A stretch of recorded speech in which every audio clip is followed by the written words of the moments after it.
बोलो जयकारा, बोल मेरे श्री गुरु महाराज की जय। सौभाग्यशाली प्रेमी गुरुमुखो, ये जो संत महापुरुष हमें नाम देते हैं वो हर वक्त एक ही बात कहते हैं कि इसको जपते रहो जपते रहो, क्योंकि नाम जो है ये रखने वाली चीज़ नहीं है। इसको हर वक्त अपने साथ रखना है, क्योंकि ये जो नाम एक ऐसी चीज़ है कि ये हमारी हर वक्त रक्षा करती है। हर वक्त हमें जिस चीज़ की ज़रूरत होती है वो ज़रूरत पूरी करती है। कोई मुसीबत आ जाए तो उसको टाल देती है, क्योंकि जैसे एक बाप होता है वो अपने बच्चों को, आप दुख सह ले, आप परेशानी सह ले, पर अपने बच्चों को हर तरह से वो सुख देता है। तो ऐसे ही ये परमात्मा ने जो हमें नाम दिया है, संत महापुरुषों ने जो नाम दिया है, ये उन्होंने अपना एक रूप हमें दे दिया है। क्योंकि जो परमात्मा है उसके हजारों लाखों करोड़ों रूप हैं उसके। तो जब जो संत महापुरुष भगवान का अवतार लेके वही अपना इंसान के रूप में संसार में अवतार लेते हैं और फिर आकर अपने जीवों को इकट्ठा करके तो उनका बेड़ा पार कर देते हैं। तो ये जो नाम है, ये सोचो कि ये जो नाम हमें मिला है ये परमात्मा हर वक्त हमारे साथ है, 24 घंटे हमारे साथ है, ये हमारी रक्षा कर रहा है। तो इसलिए इसको ज़्यादा से ज़्यादा जितना नाम जपोगे उतना हमारा कनेक्शन जो है वो बना रहेगा। जब कनेक्शन बना रहेगा तो हम संसार के सारे सुख हमें मिलेंगे और परलोक के भी सुख मिलेंगे। क्योंकि ये एक विश्वास है आपका। जो विश्वास के साथ नाम जपता है उसके हर तरह से उसकी हर इच्छा पूरी हो जाती है। अब देखो, एक सत्संगी अब परिवार था। अब वो सत्संगी परिवार में उन्होंने अपनी लड़की की शादी करनी थी। अब वो लड़की कहती है कि मैं तो उस परिवार में शादी करूंगी जो सत्संगी होगा, मुझे दूसरे परिवार में नहीं करनी। बहुत रिश्ते आए, वो सब रिश्तों को मना करती रही। अब एक रिश्ता बहुत ही अच्छा परिवार था, वो आया तो माँ ने बड़ा जोर लगाया, माँ बाप ने, भाई ये बहुत अच्छा परिवार है तो हाँ कर ले ये रिश्ते के लिए। वो कहती है कि ये सत्संगी तो है नहीं तो मैं कैसे कर लूँ। तो उन्होंने कहा नहीं है तो हो जाएगा। उन्होंने कहा चलो ठीक है। जब वो लड़का लड़की ने आपस में बैठे, सब बातचीत हुई, तो उसने बोला कि देखो मैं सत्संगी हूँ, मैं अनंतपुर जाती हूँ, तो आपको कोई दिक्कत तो नहीं है, कोई परेशानी तो नहीं है, क्योंकि आप तो सत्संगी नहीं है। तो उस लड़के ने बोला कि मुझे कोई परेशानी नहीं है, आप फ्रीडम हो, आप कहीं पे भी आओ जाओ, मुझे कोई इतराज नहीं है। तो लड़की बड़ी खुश हो गई, चलो भाई ठीक है। अब वो आपस में फिर जब हुआ फ़ोन पे बात होती रहे और आपस में वो चलता रहा। तो एक बार वो लड़की गई अनंतपुर में, तो वहाँ से जब प्रसाद मिला तो प्रसाद उन्होंने उसको दोबारा फिर दे दिया। तो अब वो सोच में पड़ गई, कहती है एक बार तो मुझे प्रसाद मिल गया तो ये दोबारा मुझे फिर प्रसाद क्यों दे दिया। वो आई, अपनी माँ को बताया, उसने बोला ये तो गलत काम है, तो गलती से आ गया तो मैं वापस दे आती हूँ। उसकी माँ ने बताया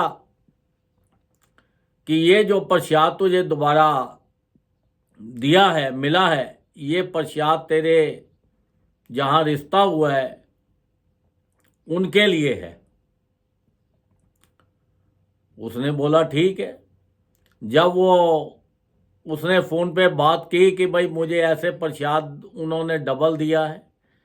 तो लड़के ने कहा, बोला कि चलो ये प्रसाद को जो है मेरे पास भिजवा दो। उसने अपने भाई के हाथ से प्रसाद वहाँ भिजवा दिया। अब वो प्रसाद जो था उन्होंने उसने खाया और खा के अपना वो बोलने लगा कि भाई प्रसाद मैंने खा लिया है। तो प्रसाद को उसने बोला कि प्रसाद तो बहुत सारा था, तो सारा खा लिया? वो कहने लगा सारा तो नहीं खाया, थोड़ा खाया, बाकी रखा हुआ है। उसने बोला कि रोज़ खाया कर प्रसाद को, क्योंकि ये प्रसाद तेरा बेड़ा पार करेगा। उसने करता रहा। एक बार ऐसा हो गया कि उसने प्रसाद खाना बंद कर दिया। उसने अपने परिवार में बातचीत की, तो भाई ऐसे ऐसे प्रसाद आया गुरुओं का। तो उसके घर वालों ने बोला कि भाई तू अपना जो अपने जिस रास्ते पे लगा है लगा रहने दे, वो जिस रास्ते पे लगी है लगी रहने दो, और तू अपना ये प्रसाद व्याद को छोड़ दे, ये वहम मत कर, ये वहम करना छोड़ दे, और अपना तू अपना जो परमात्मा को याद करता है वो करता जा, और अपना उसी में उसने प्रसाद को छोड़ दिया और अपना लग गया। अब वो लड़के के ऊपर कोई बहुत बड़ी मुसीबत आ गई। जब मुसीबत आ गई तो वो बड़ा परेशान हो रहा था। तो उसने अपनी फिर वाइफ से ही बताया, लड़की से, कि भाई अभी जो शादी है हम थोड़ी लेट करेंगे। उसने बोला क्यों, ऐसी क्या बात हो गई? उसने कहा कि देखो कि मेरे ऊपर ऐसी परेशानी है, थोड़ा सा ये टाइम निकल जाए और फिर ऐसा हो जाएगा। फिर लड़की ने बोला कि आप प्रसाद खाते हो या रखा हुआ है? तो लड़के ने बोला वो तो रखा हुआ है। वो कहती है प्रसाद खाओ, क्योंकि प्रसाद में इतनी ताकत है, आपकी हर इच्छा पूरी हो जाएगी, हर मुसीबत टल जाएगी। उसने बोला ठीक है। फिर उसने प्रसाद जो है खाना शुरू कर दिया। अब वो प्रसाद थोड़े दिनों में ही उसकी जो मुसीबत थी वो टल गई, और सही समय पे उनका वो शादी भी हो गई। अब शादी हो गई तो वो अपने साथ अपने गुरुजी की फ़ोटो लेके आई। उसने बोला कि मैं ये घर पे रखनी है। तो उन्होंने बोला ठीक है रखो, हमें कोई इतराज़ नहीं है। अब उन्होंने घर पे अपना पाठ पूजा सुबह शाम अपना वो आरती पूजा करे, और करते करते उनके परिवार वालों में भी सब में प्रेम होना शुरू हो गया, और सभी आरती पूजा करें, और सब ने अपना जो नाम दान था लिया। वहाँ पे गए अनंतपुर में, नाम लेके तो देखो अपना जीवन सब ने सफल बना लिया। तो देखो संत महापुरुष तो सभी के ऊपर अपार कृपा करते हैं। उन्होंने तो सबके लिए इतने आसान तरीके बना दिए, क्योंकि ये जो कलयुग है इसके अंदर इंसान का जो मन है वो भटकता है, वो इधर इधर भटकता है, वो विश्वास नहीं करता, कभी वो कुछ सोचता है कभी वो सोचता है। इसलिए उन्होंने सबके लिए 5 नियम बना दिए। श्री आरती पूजा सत्संग सेवा सिमरन और ध्यान। जिस परिवार में ये 5 नियमों का पालन होता है उस परिवार के अंदर हर तरह से खुशियां ही खुशियां रहती हैं। वहाँ पे हर तरह की मौज ही मौज रहती है, कोई मुसीबत वहाँ पे नहीं आती, और उनका जो जीवन है वो सफल हो जाता है। तो देखो संत महापुरुषों ने इतनी अपार कृपा की, तो हमें भी उसके साथ विश्वास करके, जब इंसान पक्का विश्वास करता है तो उसकी जो आवाज़ होती है वो सीधी सचखंड में जाती है। और परमात्मा तो हमारे हर वक्त साथ है। हम परमात्मा को बाहर ढूंढ रहे हैं, बाहर परमात्मा कहीं नहीं है, परमात्मा हमारे अंदर है। जो हमें नाम दिया हुआ है उन्होंने, वो कहते हैं कि ये जो आपको शब्द दिया है ये शब्द को करो और अपनी सुरती से मिलाओ। तो अपनी जो सूरत है हमारी अंदर है उसके साथ हमें ये मिलाना है। तो ये देखो इतनी हमारे ऊपर कृपा की है, तो हमारी भी ड्यूटी बनती है हम उनके हुक्म में चले, उनकी हर बात माने, उनके वचनों पे चले, ताकि हमारा जो जीवन का जिस पर्पस से हमें संसार में आए हैं वो हमारा पर्पस हल हो जाए और हम ये दुखों से छूट कर सुखों में चले जाए और हमारा हर तरह से कल्याण हो जाए। तो संत महापुरुषों की तो देखो इतनी अपार कृपा है, क्योंकि ये जो 84 लाख योनि है इसमें दुख ही दुख है, सुख का नाम नहीं है। तो देखो संसार के अंदर भी इंसान का रूप मिला है सबको, पर सभी उस परमात्मा को जो याद करता है उसका कल्याण हो जाता है। नहीं तो ये इतनी खूबसूरत नगरी है, इसी नगरी में ही बस वो फंस जाते हैं और इसी के अंदर ही अपना जो जीवन है वे व्यतीत कर देते हैं और फिर दोबारा वो 84 लाख योनि में फंस जाते हैं।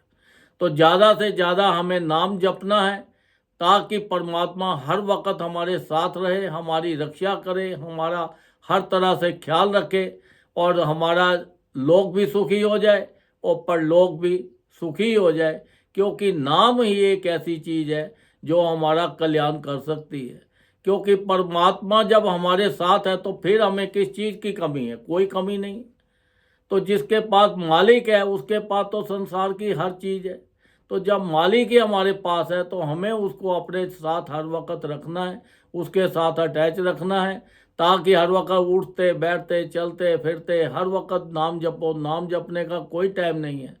संत महापुरुषों ने फरमाया है हर जीव को कम से कम 2 घंटे रोज भजन करना चाहिए।